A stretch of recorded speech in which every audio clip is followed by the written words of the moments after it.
Bugün səhər saat 10 radələrində Qəbələ şəhər ərazisində ağır yol qəzası baş verib. Qafqaz İnfo bildirir ki, İlham Balakişiyev idarə etdiyi VAZ 2107 markalı avtomobillə yolu keçən 74 yaşlı piyada Vəzuhə Əzməmmədovanı vurub. Ağır xəsarətlər alan qadın hadisə yerindəcə ölüb, faktla bağlı cinayət işi açılıb, istintaq aparılır. Tovuzda dərmandan zəhərlənən qadın ölüb. Doğru Xəbər Azərbaycan xəbər verir ki, oktyabrın 23-də dərmandan zəhərlənmə diaqnozu ilə xəstəxanaya gətirilmiş Sevda Məmmədova 3 gündən sonra həyatını itirib.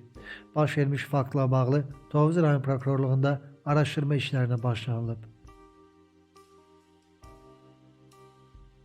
Cəlilabadda isə bir yaşlı uşağı elektrik cəryanı vuraraq öldürüb. Hadisə oktyabrın 26-sı saat 10 radələrində rayonun Xərlabad kəndində baş verib. Belə ki, 2024-cü il təvəllüdlü Miran Ramidoğlu Rəhimli elektrik cəryanı vurması nəticəsində həyatını itirib.